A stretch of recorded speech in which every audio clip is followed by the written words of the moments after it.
Hi, ഞാൻ Devinandan ആസ്വി.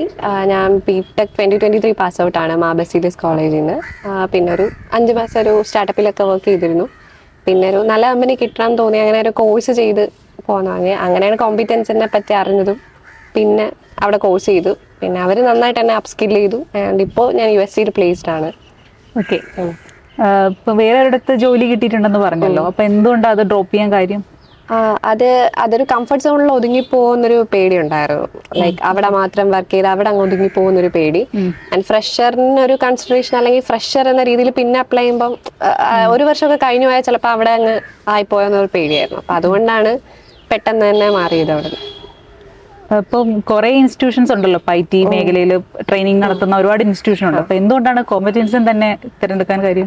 First reason, എൻ്റെ ഒരു അമ്മയുടെ ഫ്രണ്ട്സിന്റെ മക്കളൊക്കെ അവിടെ പഠിച്ച് ജോലി നേടിയതാണ്. മാത്രമല്ല, ഇപ്പൊ പല ഇൻസ്റ്റിറ്റ്യൂഷനും വിളിച്ചാലും അവർ 6 മാസം കോഴ്സ് കഴിഞ്ഞ് പ്ലേസ്മെന്റിന് ഹെൽപ്പ് ചെയ്യുള്ളൂ. ആൻഡ് അത് അവരുടെ തന്നെ പ്ലേസ്മെന്റ്സിനെ പോകാൻ പറ്റും. പക്ഷെ ഇവിടെ അത് പറഞ്ഞത് അവര് കോഴ്സ് തരും, ആൻഡ് അതിനിടയിലൂടെ നമ്മളും ട്രൈ ചെയ്യണം. ആൻഡ് അതേപോലെ ഞങ്ങൾ കണ്ടുപിടിക്കുന്നതാണെങ്കിലും ആ ഒരു കോച്ചിങ്ങും ഒരു അവരുടെ ഒരു എന്താ പറയുക ഗൈഡൻസ് ഉണ്ടാവും എന്ന് പറഞ്ഞു. അതാണ് എൻ്റെ മെയിൻ അട്രാക്ഷൻ അവിടെ വരാൻ കാരണം. ഈ കോമ്പറ്റൻസിലെ ഏറ്റവും ഇഷ്ടപ്പെട്ട ഒരു കാര്യമാണ്, ഇത്ര അട്രാക്റ്റീവ് ആയിട്ട് തോന്നാനുള്ള ഒരു കാര്യം? അവിടെ ഭയങ്കര നമ്മൾ ഗ്രാസ് റൂട്ട് ലെവലിൽ തന്നെ പഠിപ്പിക്കാൻ ഭയങ്കര കോൺഫിഡൻസ് തന്നിരുന്നു. ആദ്യം ഒരു HR സെഷനും എല്ലാം ട്രാൻസ്പാരന്റ് ആയിരുന്നു. ഇങ്ങനെ രീതിയിലായിരിക്കും പോകുന്നത്. അതിന്റെ ആ ഒരു ഫുൾ ഒരു ഔട്ട്ലുക്ക് എല്ലാം തന്നിരുന്നു.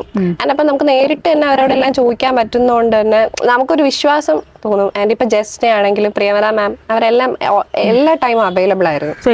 ഞാൻ വിളിക്കുമ്പോൾ റിസപ്ഷൻ കഴിയുന്നേ ഉള്ളൂ, ഇപ്പൊ കുറെ പേർക്ക് ജോലിയില്ല. അപ്പൊ അവർക്ക് എന്ത് മെസ്സേജ് കൊടുക്കാനാണ് ആഗ്രഹിക്കുന്നത്? ഇപ്പൊ ഞാൻ പഠിച്ചിറങ്ങുന്ന സമയത്ത് ഈ ഒരു സിറ്റുവേഷൻ തന്നെ ആയിരുന്നു. പ്ലേസ്മെന്റ്സും കുറവൊക്കെ ആയിരുന്നു. പക്ഷെ എന്നിരുന്നാലും അതിനുവേണ്ടി എഫേർട്ട് ഇടുക, അതിനുവേണ്ടി തപ്പി ഇറങ്ങാന്നേ നമുക്ക് പറയാൻ പറ്റൂ. എൻ്റെ കേസ് ഞാൻ 2 തവണയും അങ്ങനെയാണ് ചെയ്തത്, ജോലി മേടിച്ചത്. അപ്പം just keep going and effort ഒരിക്കലും കുറയ്ക്കാതിരിക്കുക. നമ്മൾ എത്രത്തോളം പോകുന്നത് അതിനനുസരിച്ചായിരിക്കും. ആൻഡ് എപ്പോഴും വിചാരിക്കരുത് 4 മാസത്തിനുള്ളിൽ അല്ലെങ്കിൽ 2 മാസത്തിനുള്ളിൽ ഞാൻ ജോലി മേടിക്കുമെന്ന്. അതൊരു മാരത്തോൺ ആണ്. ശരിക്കും ഇതൊരു വിൻ റേസ് അല്ല, മാരത്തോൺ ആണ്. അത് ഓടിക്കൊണ്ടിരിക്കുക എന്നുള്ളതേ ചെയ്യാൻ പറ്റൂ. അല്ലാതെ പകുതി വെച്ച് സ്റ്റോപ്പ് ചെയ്യാൻ അല്ലെങ്കിൽ ഇന്ന സമയത്തെത്തണം അങ്ങനെയില്ല. Keep going. ഓക്കെ. ഇപ്പോൾ കോളേജിൽ പഠിച്ചപ്പം BTech CSE ആയിരുന്നല്ലോ, അപ്പോൾ അതിൽ പഠിച്ചതും കോമ്പറ്റൻസിൽ പഠിച്ചതും തമ്മിലുള്ള ഒരു വ്യത്യാസം എങ്ങനെ ഫീൽ ചെയ്തു? കോളേജിൽ ഇപ്പൊ നമ്മളെ സബ്ജക്ട് വൈസ് ആയിരിക്കും, ആ ഒരു എക്സാം പാസ്സാവുന്നതിന്റെ കാര്യങ്ങളായിരിക്കും. പക്ഷെ ഒരു റിയൽ IT ഇൻഡസ്ട്രി എങ്ങനെ വർക്ക് ചെയ്യും, ഇന്ന രീതിയിലായിരിക്കും എന്ന് നമുക്കൊരു ക്ലിയർ കട്ട് ഐഡിയ തന്നിട്ടില്ല കോളേജിൽ നിന്ന് തന്നെ. അത് അവരുടെ കുറ്റമല്ല, ബട്ട് അങ്ങനെയാണ് നമ്മുടെ സിസ്റ്റം പോകുന്നത്. അപ്പം ഇങ്ങനെ ഒരു ഇൻസ്റ്റിറ്റ്യൂഷനിൽ വന്നപ്പോഴാണ് ശരിക്കും ഈ കറക്റ്റ്. ഇപ്പൊ എനിക്കാണെങ്കിൽ അവർ പറയുന്നതെല്ലാം റിലേറ്റ് ചെയ്യാൻ പറ്റുമായിരുന്നു. ഇപ്പൊ വർക്ക് ചെയ്യുന്നത് കൊണ്ട് അവർ പറയുന്ന എല്ലാ സജഷൻ ഇങ്ങനെ ആയിരിക്കും, അപ്പൊ നിങ്ങൾ ഇങ്ങനെ പഠിക്കണം എന്ന് പറയുമ്പോൾ എനിക്ക് മനസ്സിലാവുമായിരുന്നു. അപ്പം ശരിക്കും ഇൻഡസ്ട്രി എന്താണ് എന്ന് മനസ്സിലാക്കി തരുമായിരുന്നു അവർ. ഓക്കെ.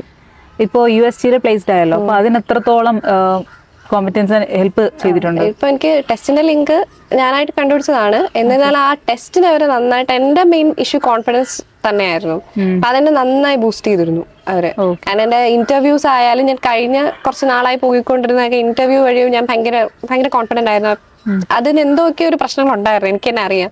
പക്ഷെ അത് മൊത്തം മാറ്റി എനിക്ക് നന്നായിട്ടൊന്ന് പ്രിപ്പയർ ചെയ്ത് പോകാൻ പറ്റി. ആൻഡ് ആ പ്രിപ്പറേഷൻ എവിടെ പോകുമ്പോഴേക്ക് എനിക്ക് കൗണ്ട് ഡൗൺ ചെയ്യാൻ ആൾക്കാരുണ്ടെന്നൊരു തോന്നൽ എനിക്ക് കോമ്പിറ്റൻസ് തന്നിരുന്നു. അതായിരുന്നു മെയിൻ.